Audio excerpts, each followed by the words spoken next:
ይብላኝ እኔ እንጂ ብዬ ያርኩኝ ከዛ ያርኩኝ አላውቀውም ሀገሩን እንዳልጠየቅ ምኑን ልጠይቃቸው በቃ ውስጥ የተጨነቀው ሁሉ መጨረሻ ላይ ጫካውን ስጨርስ ከተማ አገኘሁ። ከዛ አባቴ እኔ የምልህ ዩኒቨርሲቲ ተማሪ ነበርኩኝና ልብሴን አጋጣሚ ልብስ ለብሼ እጅ ሌባ ወስዶብኝ ነው እስኪ እባክህ ገዛልኝ አልኩት። ስገዛለው 50 ብር የሚል ሳናገኝ ከሱ ላይ 50 ብር ከፍሎ ልክ አንድ ዝም ብሎ ጥቁር አይነት ነገር ነው እሷን አለበሰኝና በቃ ልጅሽ ሊሊ ብሎ ዩኒቨርሲቲ ሲሄድ ቀጥታ ዳይሬክተሩ ቢሮ ነው የገባሁት። ከዛ ቀጥታ ዳይሬክተሩ ቢሮ ስገባ ምንድነው ሙሉ ነገሩን ካየ በኋላ ሕክምና ውስጥ እንደገባ ማህፀኔ እንዲታሸግ ከአንገት በላይ ያለው እንዲታሸግ ተደረገልኝ። አሳሸገኝ እያለ በቃ ሰለቹኝ ማለት ቁስሉም ሊድን አልቻለም። እነሱም ካቅማቸው በላይ ሆነ። እኔ አማራጭ ምንድነው ዩኒቨርሲቲው ትምህርት ቤቱ ፊት ለፊት መለመን እንደ ኢንፌክሽን ፈጥሯል መሰለኝ ብዙ ቀን ስለቆየው 6 ቀን ማለት ቀላል አይደለም። ያን እየቆራረጡ እያወጡ እያስተካከሉ እያጠቡ ምን ሲሉ መጨረሻ የልብም ኬዝ እንዳለብኝ የታወቀም እዚያ ነው። ልክ በራሳቸው መኪና ነው ወስደውኝ አምጥተው እዚህ ጣሉኝ አዲስ አበባ ማለት ነው። ከዛ አዲስ አበባ ሲጥሉኝ ምንድነው ወዴት ልሄድ በቃ ህይወት መስቀልቅል ላለብኝ እብድ ሆንኩኝ አበርኩኝ። ከጊዮርጊስ ወደ ማርያም ሄድኩኝ። የማርያም ቀን ነው ልሄድ እስኪ ምናምን ብዬ ሰው በሚሄድበት እየተከተልኩ ስለ ቅድስት ማርያም ይላል እዚያ ቁጭ ብዬ እየለመንኩኝ ታገኘኛለችና ብር ተሰጠኛለች 50 ብር ተሰጠች። በኋላ እንትን ጤና ጣቢያ እንወሰደሽ ብሎ ጤና ጣቢያ ሲሄድ የምጥ መርፌ ሰጡ። እስቲሽ አደረጉ። ከተወለደ በኋላ በጣም ራበኝ። በቃ ምኑን ላጥበው ማጣው ሳጣ ሲርበኝ ማዘር ተሬዛ ጋር መጣሁኝ። ምን ላድርግ አልኳት። በቃ ጨለመብኝ እባክሽ አስገብኝ ስለ ከጎንሽ አለን ብላ መድኃኒቶቹንም ያንዳንዱ የሕክምና ክትትሎችን እያደረጉልኝ ውስጥ ላይ ከነሱ አቅም በላይ የሆነውን ሪፈራል ተጻፈልኝ። በረንዳ ላይ የነበርኩት ወደ ቤት እየተቀየረ ሰው ቤት ማደር ጀመርኩ እያልኩኝ በእነሱ ጥረት በእነሱ ጥንካሬ በማዘር ተሬዛ ማለት ነው ለልጁም ሆነ ለኔ ሕክምና ወጪዎችን ያንዳንዷን እየሸፈነች እሷ እንደ እናት ሆና እየመከረችኝ ያጽናናችኝ እንባዬን እያበሰች በጣም ከባድ ነው። ልጁም ከፍ እያለ ሲሄድ ጡት በማጥዋት በምችልበት ሰዓት እየደከመኝ እያመመኝ ትንፋሽ ማጣር በቃ ድክም ይለኛል። መንቀሳቀስ አልችልም ያን ያክል ማለት ነው። ብዙ መድኃኒቶችን ነው የምወስደው። የሚዋጥ መድኃኒት አለ መርፌ አለ እና እነሱም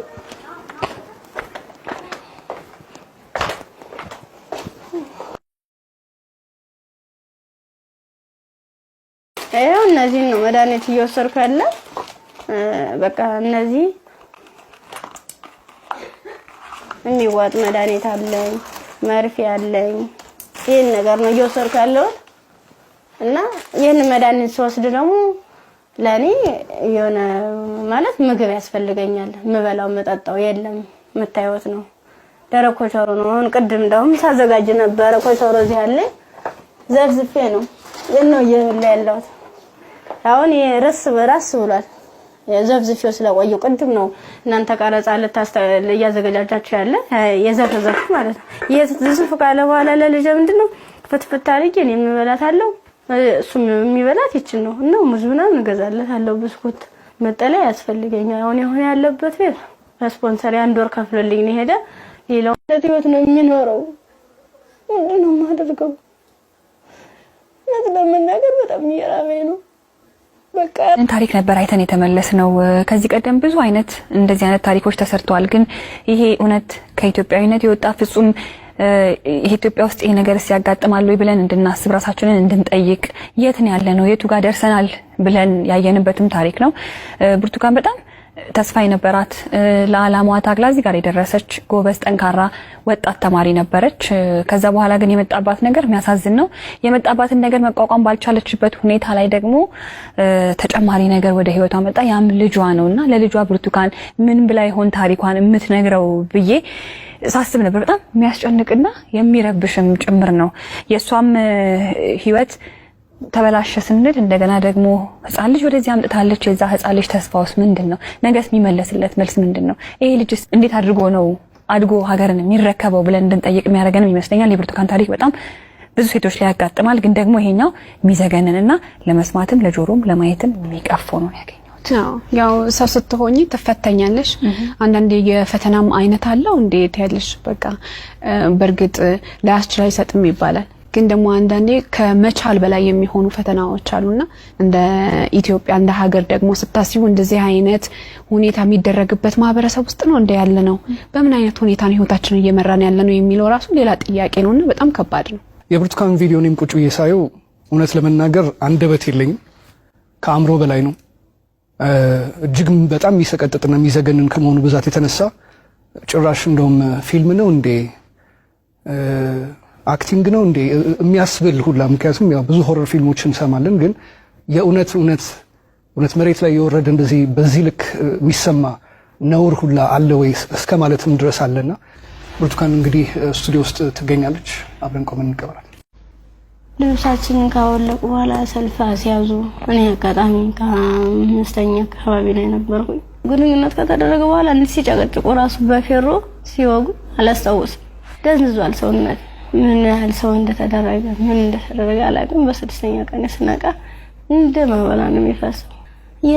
እሷ ደግሞ አንድ አካል ስለጎደላት ምንድነው አማራጭ የለበስኩትን ልብስ አውልቄ ለሷ ነገሮቿን አስሬ ነው ቅፋ እየወተትኩ ጀመሩ። እንዳላዝላት አልችላትም። ከዛ አብረን ነው ቆም እንሄደው አንቺ ነው ቆጥቼሻለሁ ድም ስትለኝ እንዲህ ሆነን ሁለት አካለ ስንኩል ማን ይቀበለናል አልኳት። ምክንያቱም ማንም ቢሆን እንደዚህ ደም እየፈሰሰ እንደዚህ ምድሩ ሁሉ ጨልሞብኝ ነገ ወዲያ የተሻለ ህይወት አገኛለሁ ብዬ ነገ ወዲያ ጥሩ ቦታ ደርሳለሁ ብዬ አሰብኩት ስለኝ በቃ መጨረሻው እንደዚህ ሲያመር እንደዚህ ሲሆን በጣም ከፋኝ። በቃ ለሁሉም ማለት ነገ ወዲያ ስደት ነው የምሆነው። ምንድነው ማድረግስ የምችለው? በምን አይነት መልኩ ነው ህይወቴንስ መጠገን የምችለው? አይዞሽ የሚለኝስ ማንኛው ሰው ነው? በቃ አለው እንደዚህ መጨረሻ ላይ ምንድነው ጎዳና ተዳዳሪ የሆንኩት? ጎዳና ነው ወድቄ በቃ እኔ እንጃ።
አንዳንድ ታሪኮች ለመስማትም በጣም እጅግ በጣም ይከብዳሉ።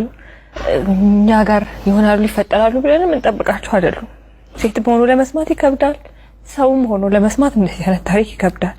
ያው ከመሞት መኖር ይሻላል ይባል የለ እግዚአብሔር አንቺን በዚህ ፈተና ውስጥ አሳልፎ ዛሬ ላይ ሲያደርስሽ ምክንያት የለውም ማለት አንችልም። በፈጣሪ ስራ ማንገባም፣ ግን በጣም ጠንካራ ነሽ። እኔ በዚህ ሁሉ ችግር ውስጥ ያየሁት ያንቺን የመንፈስ ጥንካሬ ነው። አሁን ላይ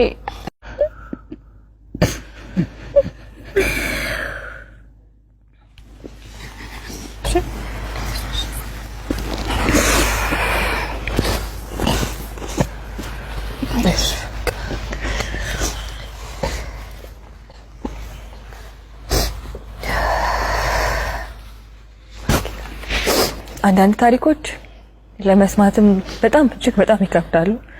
እኛ ጋር ይሆናሉ ይፈጠራሉ ብለንም እንጠብቃቸው አይደሉም።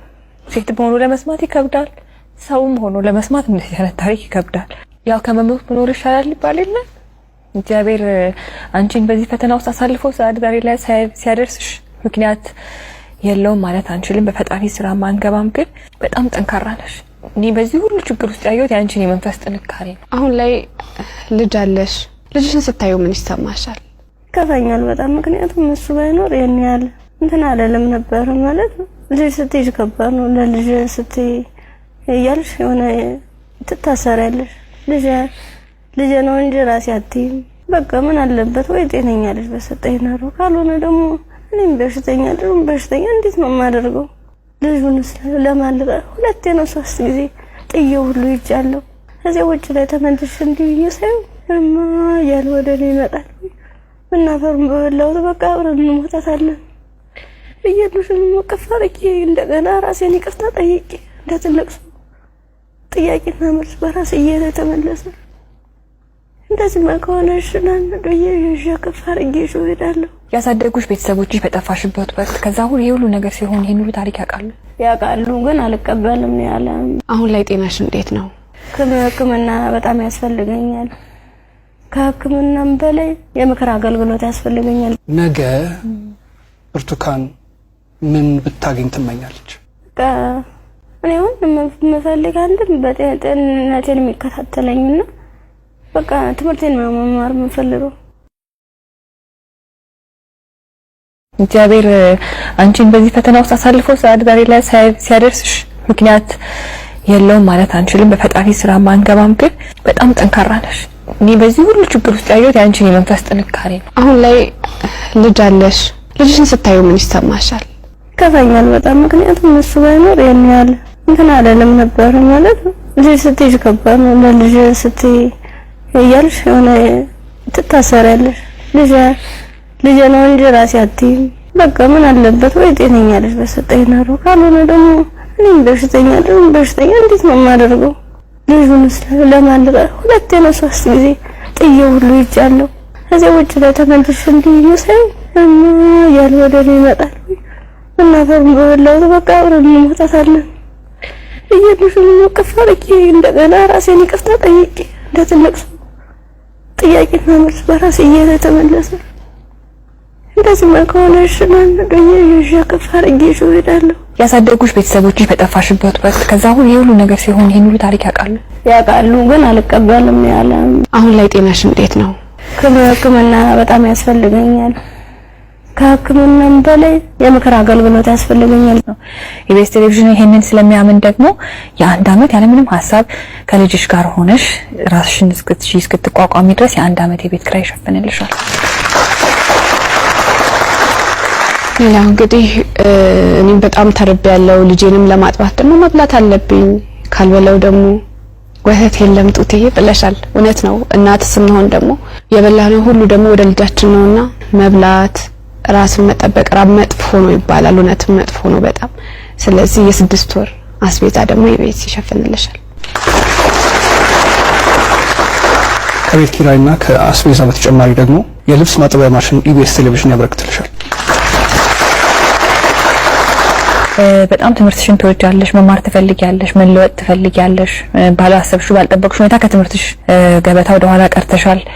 ያኔት ኮሌጅ ደግሞ በመረጥሽው በፋርማሲ ሊሆን ይችላል፣ በነርሲንግ እንዲሁም ደግሞ በላብራቶሪ ቴክኒሻንነት 2 ቅርንጫፎች አሉ። ከሁለቱ በአንዱ ቅርንጫፍ መርጠሽ ትምህርትሽን እንድትከታተይ ትምህርት ቤት ወጪሽን ሙሉ በሙሉ ይሸፍንልሻል።